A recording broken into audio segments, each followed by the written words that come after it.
In the months before she vanished into the frozen Michigan night, Dr. Talika Patrick lived two lives. By day, she was a promising psychiatric resident at a prestigious Michigan hospital, praised by colleagues for her brilliance and dedication. But in the shadows of social media, she was someone else entirely, a woman consumed by an all-encompassing obsession that would later lead to her doom. 20,000 tweets poured from her fingertips like a desperate prayer. And that's not an exaggeration either. She sent 20,000 tweets. 9 YouTube videos showed her cooking dinner for two, dressed as if for a romantic date, speaking lovingly to an empty chair across the table. If you were here, this is what would be your plate. She whispered to the camera, gesturing at food she prepared for a man who would never come. In one haunting moment, she paused mid-sentence, touched her chest, and smiled mysteriously. Baby, I felt that. She said to no one at all. The object of her obsession? A Grammy-nominated gospel singer and pastor, a man she had never actually met. Yet for him, this brilliant young doctor had uprooted her entire life, moving 2,000 miles from California to Michigan to be near his church. She attended his services, sent him over 400 pages of letters he never answered, and even showed up uninvited to his home to speak with his teenage children. Her delusions had grown so severe that she believed they communicated telepathically, that God himself had ordained their union, that demonic forces were trying to keep them apart. So what drove a woman with a PhD in biochemistry and a medical degree to spiral so completely out of control? How did someone training to treat mental illness fail to recognize her own descent into madness? Who was this mysterious man she fell so in love with? And most haunting of all, what really happened on that December night when she disappeared forever? Hello strangers, welcome back to the Strange Bar and Grill. I'm your host, JP. Today's story is possibly one of the saddest stories I've come across, so make sure you watch this one till the end because I really want your feedback on this one.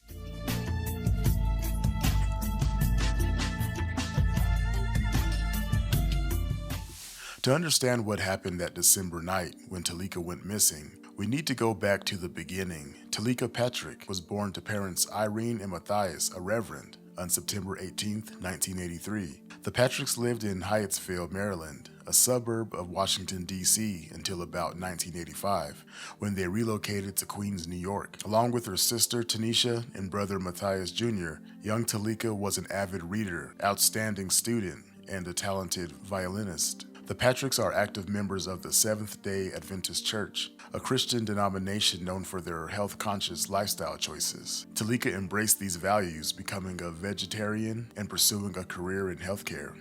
Her academic brilliance was evident early. Her academic accomplishments were so impressive that she was accepted into the Bronx High School of Science, which counts 9 Nobel Prize winners amongst its alumni. She graduated with high honors and multiple achievement awards. In 2004, Talika graduated from Oakwood University in Huntsville, Alabama, in Adventist College, with a bachelor's degree in theology and biology. She then enrolled at Loma Linda University in California, another Adventist institution where she earned her master's and PhD degrees in biochemistry.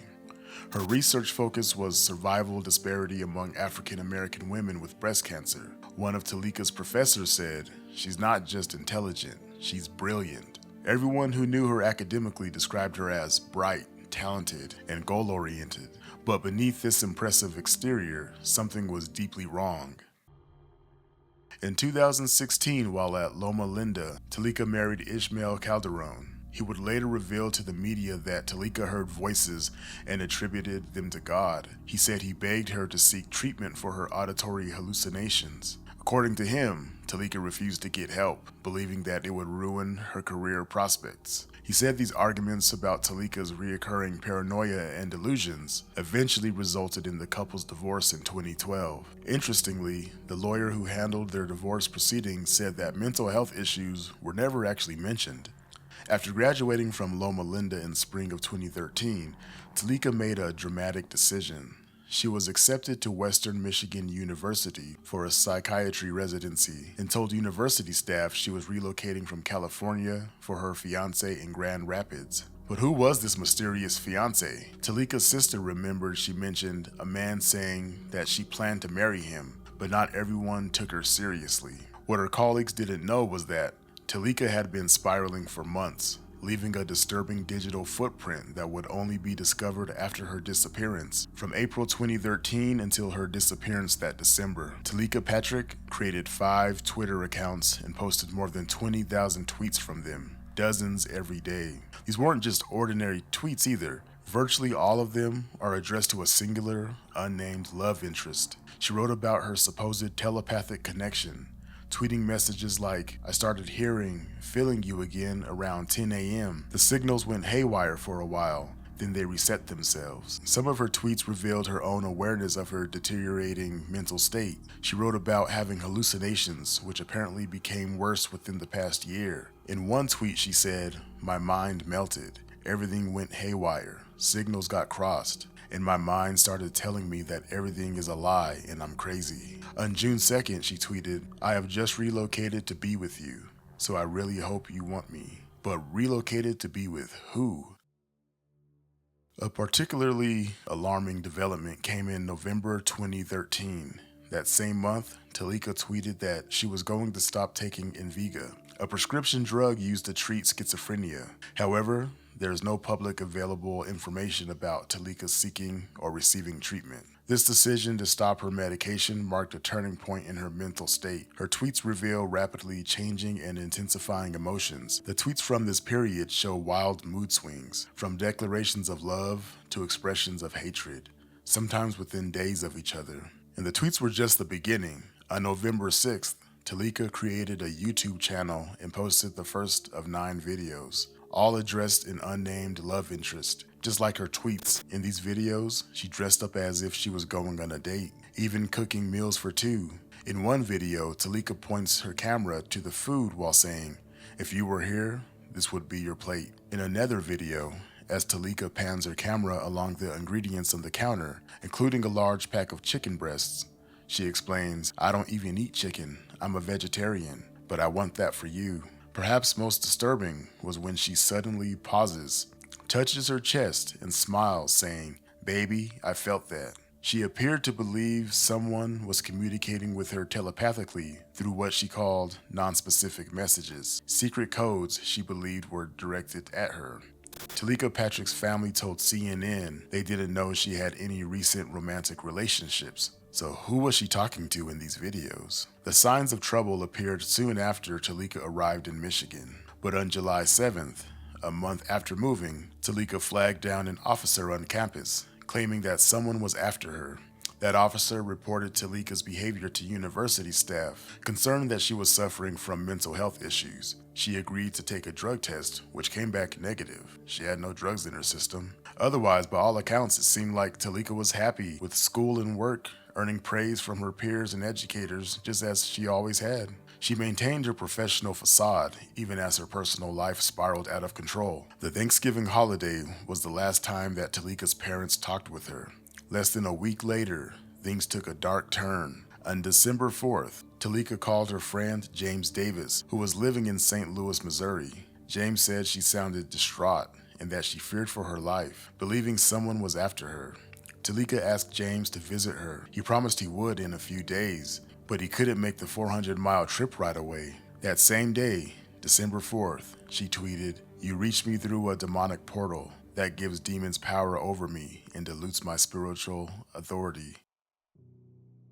December 5th, 2013, started as a normal workday for Talika. That day at work, Talika told some of her co-workers that she was going to visit a relative in Chicago, where she did have a cousin, but this appears to have been a cover story. After her shift ended, around 7:30 p.m., Talika asked a co-worker to give her a ride to a nearby hotel in downtown Kalamazoo, telling him that she was meeting a man there. The co-worker said Talika was acting scared, nervous, and off, but he agreed to help her, even giving her $100 cash when she realized she forgot her wallet. Talika tried to get a hotel room, but she couldn't without a credit card for incidentals. A hotel shuttle returned her to Borges Medical Center at about 8 p.m. She told the driver not to tell anyone we did this, and then Talika disappeared between cars in the parking lot.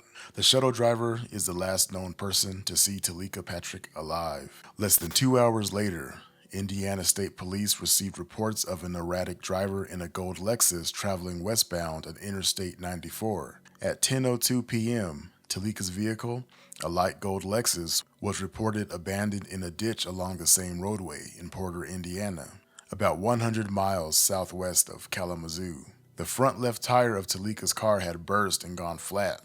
A receipt from a repair shop found inside the car listed it as unsafe to drive, citing a nail in the tire. The car's keys were gone, but Talika's wallet and some of her clothing were still inside the vehicle. She had left behind another clue. Her cell phone and some other personal belongings were still on campus. The next day, Talika's residency program coordinator filed a missing persons report after Talika didn't show up for her scheduled work shift. For 4 months, Talika's disappearance captivated national attention. Talika's family was frustrated because police were quick to state that there was no signs of foul play, so they hired a private investigator.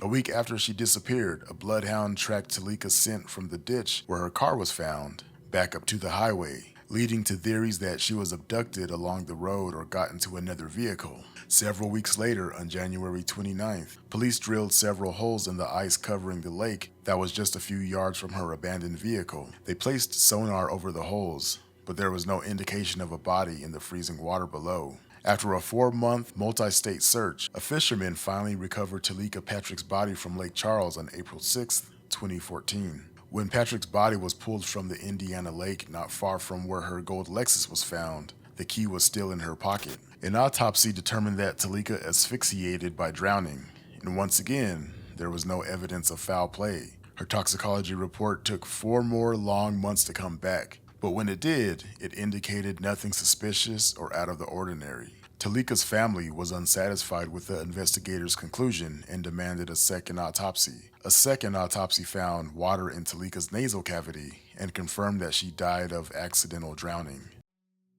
As investigators dug deeper into Talika's life, they uncovered the identity of the mysterious man she had been obsessing over. The 20,000 tweets, the YouTube videos, the reason she moved 2,000 miles from California to Michigan, it all centered around one person. That person was Marvin Sapp. But this wasn't a jilted lover or secret boyfriend. Marvin was the pastor of Lighthouse Full Life Center Church in Grand Rapids, Michigan, where he was born and raised. He was also a Grammy-nominated gospel singer. He and his lawyer cited Sapp having at least 400 pages of correspondence from Talika Patrick, which he had never responded to as evidence. Talika had never met Marvin Sapp, but had started contacting him after her divorce. Talika moved over 2,000 miles from California to be in the same state as Marvin Sapp, just 50 miles south of his church and home. And yes, she did attend his church. She joined Lighthouse Full Life Center Church after moving to Michigan, but her behavior quickly became disturbing and dangerous. Attendees at Marvin Sapp's August 25th service recalled him admonishing a woman in the congregation who had entered his home uninvited when he was out of town. Marvin's 3 children, ages 19 to 22 at the time, were home and talked to the woman until she left. It's not been officially confirmed that this woman was Talika Patrick, but Talika had reached out to his children on social media and shown up to his home before. On September 17th, Marvin Sapp obtained a personal protection order against Talika, producing more than 400 pages of unsolicited correspondence Talika sent him that he never answered. The church formally revoked her membership, sending her a letter dated September 17, 2013, citing inappropriate contact with his children and warning of the protection order. When police searched Talika's phone after her disappearance, they found deeply disturbing messages, including an exchange where she says a large animal struck her car and that she believed Marvin Sapp possessed that animal, causing it to attack her car. Investigators discovered that Talika would sometimes check into motels for short stints, a claim that her family denied as assumptions made without proof. And now was she checking into these hotels for these so-called dates with Marvin Sapp? These hallucination dates with Marvin Sapp? Her family was shocked by the revelations. While interviewing Talika's brother Matthias, he told police no one in their family knew Talika in depth and that she had told him Sapp was going to be her husband. Talika's sister, Tanisha, told police she didn't believe her sister's stories about her fiancé Marvin Sapp and wouldn't believe things she said unless she saw it for herself. Talika's mother firmly denies allegations of mental instability. She insists that if she had known Talika needed help, she would have sought care for her. Within the first few days of Talika's disappearance, police interviewed and cleared Marvin Sapp, calling him an innocent victim of apparent stalking. It's still unclear where Talika was headed in her final moments. Why was she on the move? And exactly what happened to her before she drowned? There were two main theories about her destination. If Talika had made it just a little bit farther, she could have connected with Interstate 90 and drove about 50 miles northwest to Chicago, like she told her co-workers she planned to earlier that day. However, Talika's friend, James Davis, believes that she was going to head south instead, traveling another 300 miles to St. Louis to see him since he couldn't visit her as she requested the day before. This theory is supported by the fact that, believing someone connected to Marvin Sapp or his security team was after her, she may have been fleeing to the one person she trusted. The case sparked intense debate and speculation on social media once the truth about Marvin Sapp was revealed. Now, it's important to note that these are opinions from various online discussions, not established facts. A petition was created demanding the case be reopened, with supporters claiming, "We the people believe Dr. Talika Patrick is a victim of foul play resulting in homicide." Some blog posts and discussion forums questioned whether there might have been more to the relationship with Marvin Sapp than was publicly known. However, there is no evidence to support these theories, and law enforcement thoroughly investigated and cleared Sapp of any involvement. But what do you think? Do you think Marvin Sapp was more involved in this, or is he just an innocent victim of someone that was obsessed with him? Bob Carolla, a spokesperson for the National Alliance on Mental Illness, when interviewed about Talika Patrick's case, said that it's not unusual for a person not to be aware of their own disorders or symptoms. And equally, until there's a crisis, people around them don't pick up on the symptoms. Churchgoers stalking their pastors is a common enough occurrence that they even have a moniker, biting sheep. There have been several similar cases involving women who stalked their pastors believing God had ordained their relationships. The Kalamazoo County Sheriff's Department concluded Patrick left on her own free will, requesting the missing persons case to be closed. With these results, police announced that Talika's death was an accidental drowning. They theorized that she was suffering from a manic episode on the night she disappeared and inadvertently fell into the freezing lake while she was running, believing that she was being followed by someone who meant to harm her. The case of Dr. Talika Patrick remains one of the most haunting examples of how untreated mental illness can destroy a brilliant life. Here was a woman who had achieved so much: degrees from prestigious institutions, groundbreaking research on breast cancer disparities, a coveted residency in psychiatry. Her story serves as a reminder that mental illness doesn't discriminate based on intelligence or achievement. It also highlights the dangerous intersection of religious delusion and untreated psychiatric conditions. Talika believed God was speaking to her through a man she'd never met, that they had a telepathic connection, that they were destined to be married. These delusions drove her to uproot her entire life, stalk an innocent pastor and his family, and ultimately may have contributed to her tragic death in the cold waters of Lake Charles. The revelation that her obsession centered on a prominent religious figure she had never actually had a relationship with makes the tragedy even more profound. This wasn't a case of romance gone wrong. It was a brilliant mind consumed by delusion, unable to distinguish between fantasy and reality, especially after she made the fateful decision to stop taking her antipsychotic medication. Unfortunately, there may never be answers to all the questions in Talika Patrick's case, but there's still a lot to learn from it. Whether she accidentally fell into the lake while experiencing a psychotic episode, deliberately entered the water, or met with some other fate, we may never know for certain. But what do you all think? Do you believe that she was suffering from some sort of psychotic episode, or are you of the party that believes that Marvin Sapp had something to do with this? Let me know in the comment section. I'm curious to hear what you guys think in this one.